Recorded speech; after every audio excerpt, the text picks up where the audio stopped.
Good morning, my beautiful community. I have a wonderful story for you. And this one I heard from an audiobook actually, and the audiobook is called Small Miracles. And they are all true stories, and that's what makes it amazing. So I hope you enjoy the story. In the 1930s, Rabbi Samuel Shapiro, the distinguished chief rabbi of a synagogue in a village in Poland, was in the habit of taking long, invigorating walks through the countryside. The rabbi, who was known for his warm and compassionate ways, always made a point to greet anyone whose path he crossed, Jews or non-Jews alike, and adhering to a Talmudic dictum, always tried to greet them first. One of the people he regularly greeted on his daily walk was a peasant whose farm was in the outskirts of town. Every morning, Rabbi Shapiro would pass the farmer as he diligently worked his field. The rabbi would nod his head and boom in a hearty voice, "Good morning." When the rabbi first embarked on his morning routine and had begun greeting the farmer, this one would turn away in stern silence. Relationships between Jews and Gentiles in the village were not particularly good, and friendships were rare. But Rabbi Shapiro was neither deterred nor discouraged. Day after day, he would greet the silent farmer with a hearty hello, until finally, convinced of the rabbi's sincerity, the farmer began returning the greeting with a tip of his hat and a hint of a smile.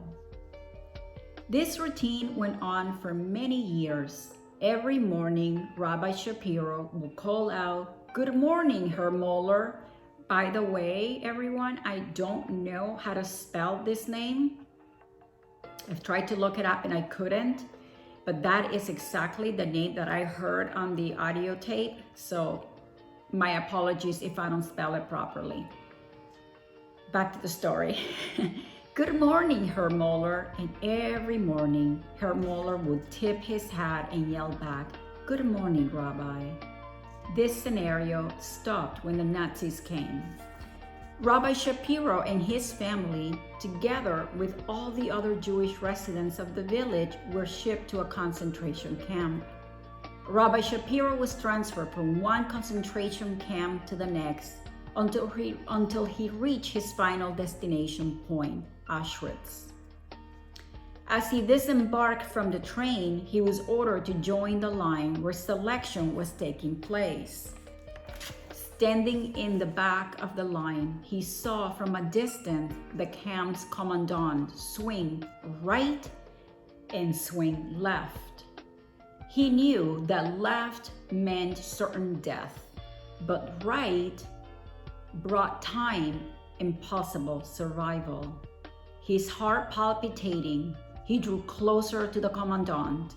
As the line moved forward, soon it would be his turn. What would be his decree, left or right? He was one person away from the person in charge of the selection, the man who arbitrarily would make the decision that could send him into the flames. What kind of a man was this commandant? A man who could so easily send thousands of people a day to their deaths. Despite his own fear, he looked curiously, almost boldly, into the face of the commandant. When his turn was called, at that moment, the men turned to look at him and their eyes locked. Rabbi Shapiro approached the commandant and said quietly, "Good morning, Herr Moeller." Herr Moeller, with cold eyes, twitched a fraction of a second. "Good morning, Rabbi." He answered very quietly, and then he swung his baton forward. Then he shouted with a barely perceptible nod, "Right to life." Who would have thought that a simple hello would save a life? Yes, sometimes the smallest of actions that we perceive to be small can result in the greatest and greatest of consequences. The rabbi sowed the seeds of his redemption for years by engaging in polite moments with a person whom others may have deemed an inconsequential peasant. Could the rabbi had ever envisioned that one day this man could literally hold his faith in his hands?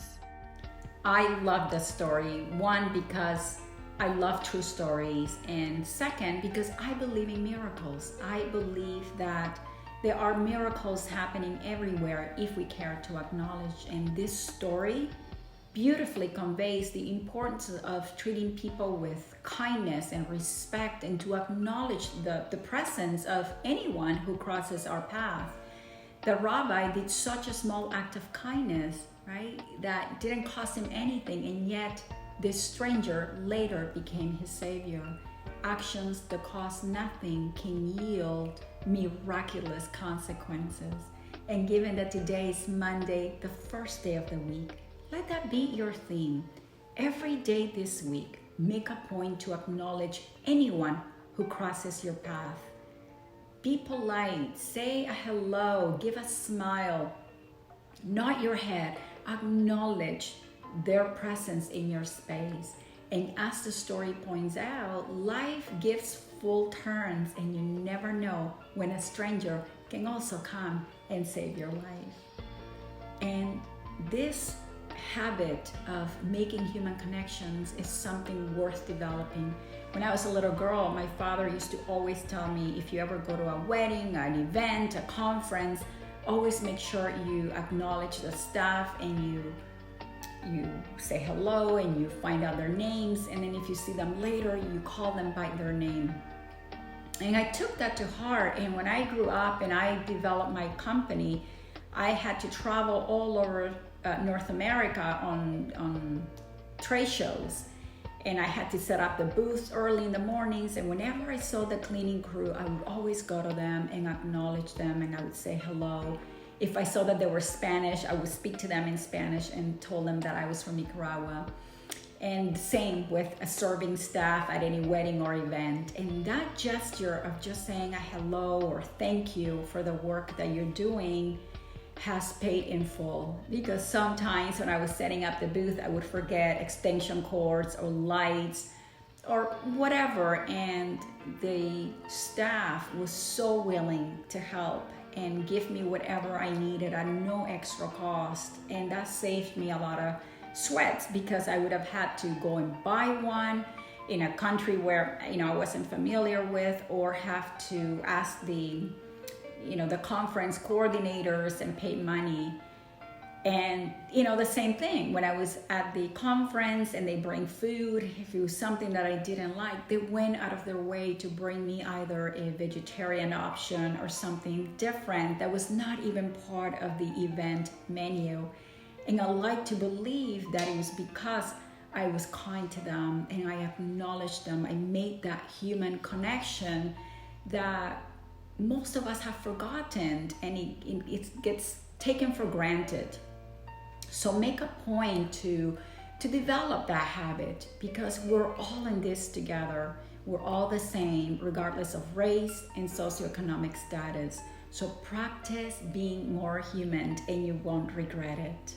I hope that you have enjoyed this story. If you did, leave me a comment on this channel.